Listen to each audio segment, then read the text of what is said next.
I came across a video that has been making its rounds on social media.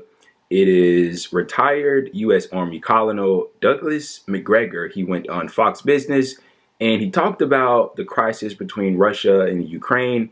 And I want to show you this because this is a perspective that you really won't see on the national media, circulating on any discourse, especially social media. And I want to show it to you because, first of all, it's completely based.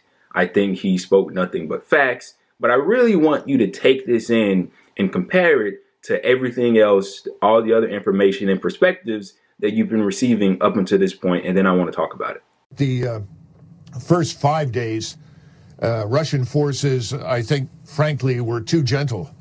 They've now corrected that. So I would say another 10 days, this should be completely over. But the question is, what is it that Zelensky is going to do? The Russians have made it very clear what they want is a neutral Ukraine. This could have ended days ago if he accepted that. And then they can adjust the borders. But the eastern part of Ukraine is firmly in Russian hands. But again, the Russians are not seizing territory. They're destroying Ukrainian forces. That's their focus. Colonel, it sounds like you don't approve of Zelensky's stand. Oh, I think Zelensky is a puppet. And he is putting huge numbers of his own population at unnecessary risk. And quite frankly, most of what comes out of Ukraine is debunked as lies within 24 to 48 hours. The notions of taking and retaking airfields, all of this is nonsense. It hasn't happened. He's not a hero when he's standing up for himself and his own people? You don't think he's a hero? No, I do not. I don't see anything heroic about the man. And I think the most heroic thing that he can do right now is to come to terms with reality.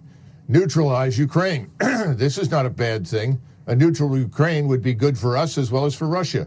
It would create the buffer that, frankly, both sides want.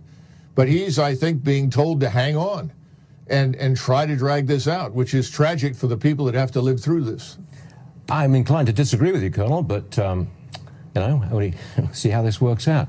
Colonel Douglas Macgregor, tough guy. Thanks for being with us, sir. We'll see you again soon. Thank you. Wow. Bravo, Mr. Macgregor. Now, first of all, I just want to point out he's saying this on Fox Business. That's insane in its own right. I don't really know what they were expecting when they brought him on. I assume they expected him to carry the narrative and the propaganda that the corporate media outlets have been spewing all the way up until this point. But it seems like he just completely bucked the trend and actually decided to speak truth, which is absolutely amazing. And I like how he just sat there with a straight face and said all that shit. Now let's get into what he had to say. And this is what I was saying previously. And as I said before, I take no pleasure in saying it, and I still take no pleasure in saying it. The Russian, as he alluded to in the beginning of his little speech there, he said in the beginning the Russians were far too gentle. And now that has changed a bit. And that sort of was the case in the beginning. And, many people well aware were saying that, well, wait a minute, the Russian military, they're only using a fraction of their military strength here. And, since this has started, they've, of course, ramped up their tactics. And of course, many people, innocent civilians, have died as a result of it. Need I remind you what Vladimir Putin is doing is illegal and it should be condemned to the high heavens. Needless to say, that doesn't mean that the U.S. and NATO didn't play a part in bringing this entire conflict to light. And this is much more nuanced than many people are willing to give it. Now, he goes on to say that this will probably be over in like 10 days and that Zelensky himself could have brought this to an end if he would have agreed to a neutral Ukraine. And he talks about how Zelensky wants to fight/win, which I have always been of the belief is completely preposterous. For you to think that Ukraine can somehow overpower and overcome the power of the Russian military with whatever they have there, I don't care how many weapons you ship in from the U.S., from NATO allies, Europe, Germany, whatever. It's never going to happen. It's a pipe dream. And as Mr. Macgregor was outlining there, for Zelensky to refuse sort of peace talks here as he's being propped up by as other people have alluded to, right-wing, far-right neo-Nazi forces. This guy's in the first one to take the position that Zelensky is a puppet. I've seen many other people that are well more versed in this topic that, allude to the same thing. Miss Katrina whoever, I'm not sure if I'm saying her name correctly, but she's more or less an expert on Russia relations. She is an American editor and publisher, and she said the same thing. She thinks that Zelensky is being controlled by the rapid right-wing neo-Nazis, and that's a sentiment that's been left out of national media. They largely choose to ignore it, but this guy seemingly has some sense and says, well, he's a puppet, and he's leading the Ukrainian civilization into decimation by, throwing out this false sense of hope that they can somehow fight against the Russian military and come out victorious. It's completely preposterous and absolutely ridiculous.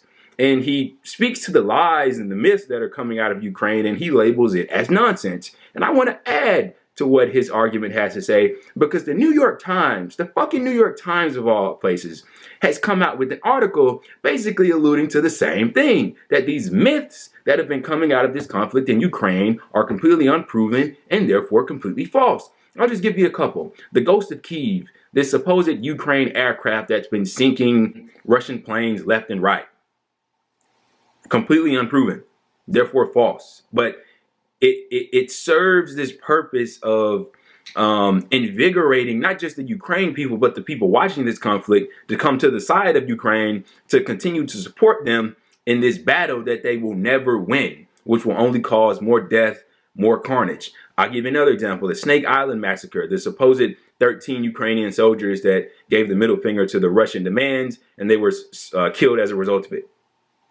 Recent reports came out that those 13 soldiers are alive. Once again, a lie. And I can keep going. I mean, just down the list, this narrative that's trying to portray the Russian military as a bunch of young, dumb idiots that don't know what they're doing, and they're being captured. And you see like pictures circulating online of Russian soldiers being captured. First of all, that's illegal. You can't release pictures of war war prisoners. But that's an entirely different conversation. But you get a lot of, there's essentially a misinformation war that's occurring online. And when you see things, you really have to be insanely skeptical of it, because there's a lot of propaganda coming from the US media, from the media out of Ukraine, from Russian media, from all different sides. And if you just look at something and you take it as a fact upon first seeing it, I mean, you're just completely naive. And he calls it nonsense. And he says it's debunked between, 24 to 48 hours. And he's completely correct. And this is the part that I love the most. And I made a video about this false sense of heroism surrounding Zelensky in the Ukraine. He was asked by the Fox Business host there, who's carrying the narrative, prolonging the narrative of the corporate media. That's what he's paid to do. That's his job.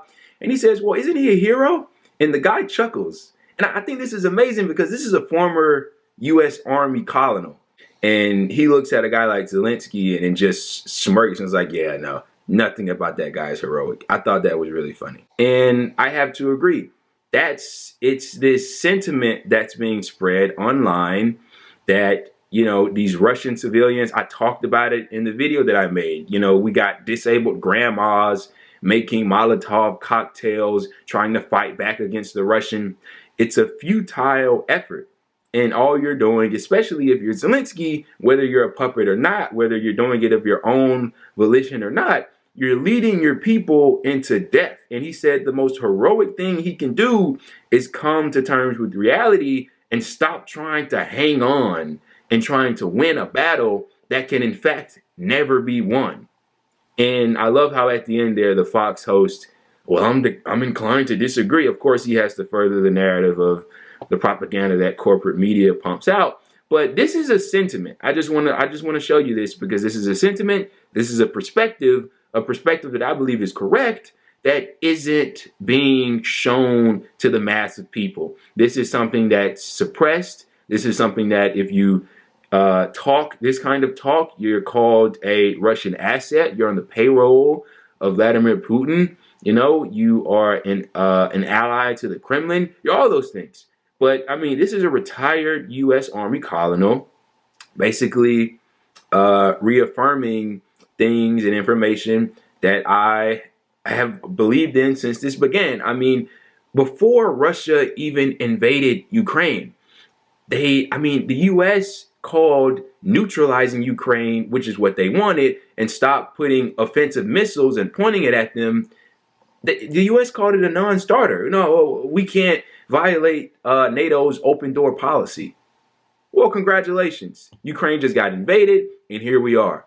I mean, it's absolutely ridiculous, but once again, this is a perspective that I think we need to see more of, and I'm really glad he said this, especially on Fox Business. I think his remarks were accurate and very well sound.